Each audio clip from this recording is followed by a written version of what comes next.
Worry lines can run deep. With increasing commodity prices, higher price volatility, and rising input costs, America's farmers rely on crop insurance to protect their crops and livestock. Crop insurance, providing peace of mind now and for the next generation of agriculture. Congressman Yoder, welcome. Great, thank you very much. You are the second year of your first term in Congress. Has this experience met your expectations?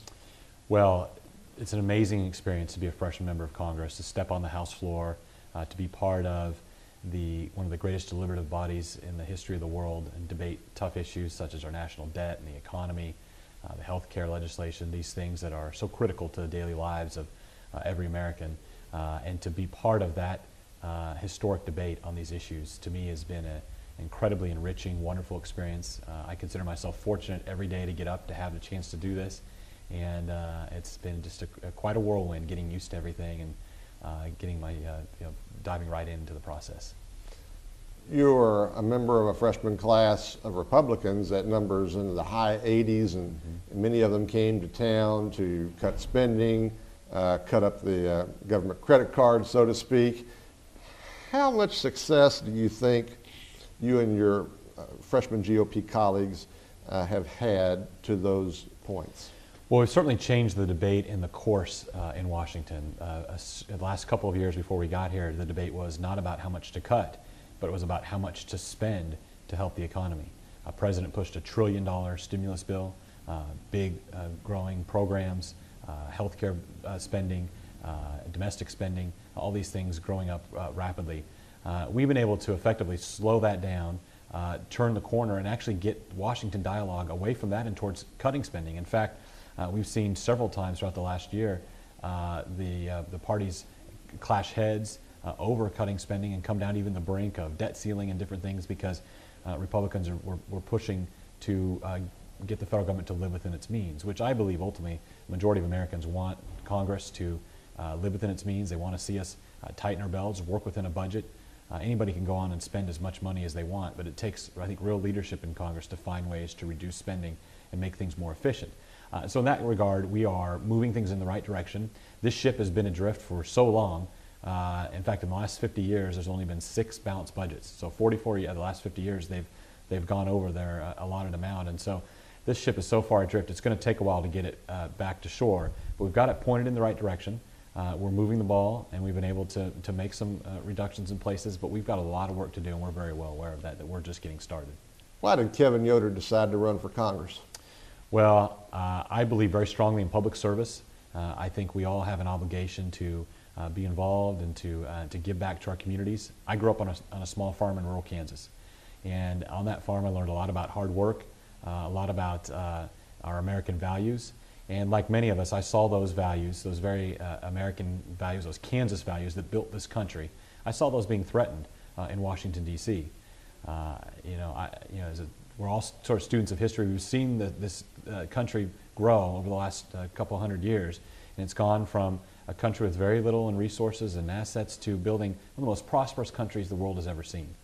That's through the hard work and determination, the drive of the free enterprise system, the drive of the American people. And so I know that on those places like the small farm I grew up on in rural Kansas, I know those folks are working hard because they know if they don't get their job done, their family can't survive. They can't provide for the future for their kids and grandkids. My grandmother's 100 years old. And when I look at her legacy of hard work and leadership, she worked hard to build a better life for me, and my cousins and others in the family so that we had a chance to realize the American dream. I want that for the next generation. I want that for all of our kids and grandkids so that they can have a more prosperous nation than we did. Many of us feel that that's being threatened right now. We're not sure that we are going to have the prosperity for the next generation that we had. It's the first generation in history that could leave a less prosperous nation than they inherited themselves. And so that cannot happen.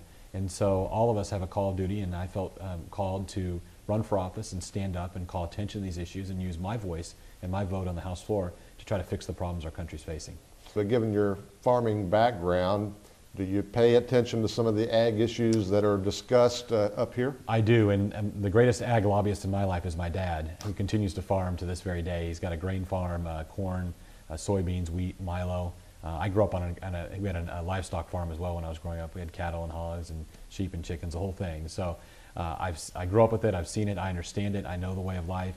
And I talk to my dad quite often about what programs are most important. You know, we're looking at ways to cut back, and I think everyone's acknowledged that agriculture is going to be part of the reduction in spending in Washington. But understanding the importance of crop insurance, so that, you know, for example, or other programs and how they benefit farmers and how they make the agrarian way of life in this country continue to be in existence is important. And certainly I come from a more suburban area now that I represent, but I haven't forgotten my rural roots and the way of life that I believe so strongly in. You'll be standing for re-election in November.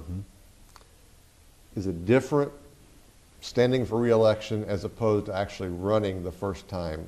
What are the differences? Well, certainly I have a lot more experience and understanding of the ins and outs of the budget process, the appropriations process, you know, where the waste is, you know, where some of our biggest challenges lie. It's a learning process. I felt very prepared for this office when I ran last year. I'd served in the state legislature for 8 years. I'd chaired the Kansas House Appropriations Committee. I'm a lifelong Kansan, family's been there for generations. So I feel very attuned to the needs of the district and the vision that folks there have for the future of the country. But you know, every day I feel like I learn a little bit more. I become a little bit more adept at handling and trying to resolve some of these conflicts. And so it's a continual learning process. And I hope to go back out and again visit with voters and talk to them about my vision for the future of this country, what we're trying to do, that we're trying to turn the corner on this spending, and you know, stand for the things that I believed in 2010 and continue to stand for them today. Congressman Kevin Yoder represents Kansas 3rd District. Representative, thank you again for joining us. Thank you very much.